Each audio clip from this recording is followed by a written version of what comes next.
My name is Don Ihde. I'm a professor from Stony Brook University, retired. And for many years I ran a research group called the Technoscience Research Group, and it had a research seminar which met once a week all year long, and we would take different themes for different semesters.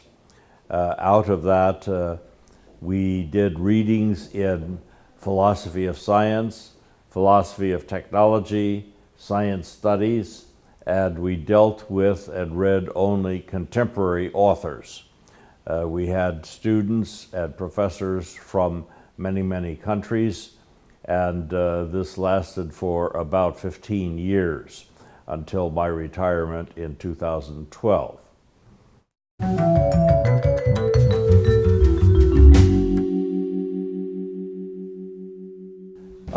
The need to modify classical phenomenology basically arose out of the kinds of studies that we were doing with science and technology.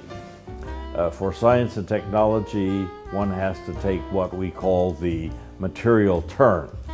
That is, we're dealing obviously in the case of technologies with all different kinds of artifacts, tools, instruments, computer systems, and so forth. And related to that is the materiality of how one uses these instruments and tools, which entails human bodily skills. So while classical phenomenology, particularly in its Husserl form, relies upon notions of consciousness, ego, experience, ideas, etc. In the case of post-phenomenology, we found the need to pay a lot more attention to how we experience the world in terms of bodily activity, bodily skills, etc., in the use of various kinds of instruments. Two examples. If you are doing word processing, clearly one of the skills you need is a typing skill, and when you use typing skills, you're not using basically what you could call, or what I would call, executive consciousness, because if I'm typing with my fingers on the keyboard, if I say, now I'm going to type A, now I'm going to type E, etc., I would never get anything done. So I have to become not unconscious, but have this become a motile bodily skill to be able to do the typewriter. The same applies to all sorts of musical instruments, and also to the kinds of instruments which scientists use. So that, for example, if you're going to use optics in telescopes or microscopes, you have to know how to calibrate these microscopes and telescopes so that you can actually see something that the microscope or telescope presents to you. So the first difference between classical and post-phenomenology is this emphasis upon both materiality of the instruments we are using and the materiality of our bodily skills and motions. The second thing that modifies classical phenomenology is in its Husserlian form.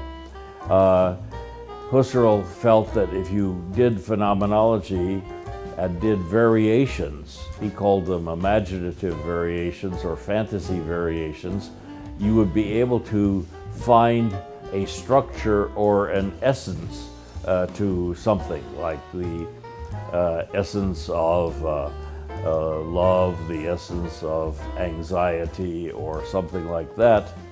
But when I started to do what I thought was Husserlian variations, I chose, for example, the first book that dealt with this was Experimental Phenomenology in 1977, And what I discovered was that things like what used to be called ambiguous drawings actually have many, many different appearances, and so I called them multi-stable. You could see Necker cubes as having at least 5 stabilities, and I can teach people how to see these. And later on, I discovered eventually through the history of technology that almost all technologies have high multi-stable or multi-use kinds of appearances. So that, for example, Heidegger's famous hammer of being in time could be used as a hammer, to be sure, but it could also be used for a paperweight, a projectile, an art object, or any number of other kinds of things. And so it would be hard for me to say that there is an essence to a hammer. There is instead a multiplicity of uses in terms of the different contexts in which the hammer can be used or dealt with. It turned out later that science has discovered multi-stability as a very important phenomenon as well. This appeared in a number of forms. In physics, it appeared in terms of the multi-stable uses of optics. In chemistry, it appears in terms of the way in which, for example, chemical films in 2 molecule thick layers organize themselves in different ways, so that tetrachloride, for example, has 5 different ways of organizing itself, and buckyballs, a type of carbon, have 13 ways of organizing themselves. Similarly, in astronomy, in today's astronomy, we now have billions of galaxies, but those galaxies take about 13 different shapes. Spiral galaxies, dumbbell galaxies, butterfly galaxies, circular galaxies, etc. And so they don't take just one shape, they take multiple shapes. This goes all the way back to ancient technologies where, for example, a single stone tool might be used to scrape hides, to be thrown as a projectile, to cut branches from a tree, or to dig holes. So that multi-stability through various material tools does take all of these different shapes. So post-phenomenology has developed a series of different emphases.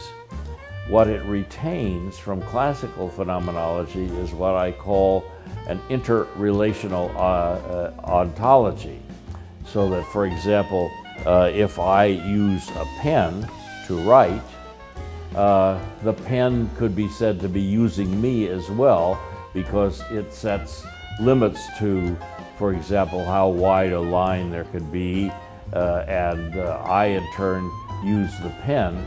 So I'm not controlled by the technology, but neither am I just free to use it in just any way. So it has limited ways. And so if I change what I'm using, then that which I'm using also changes me.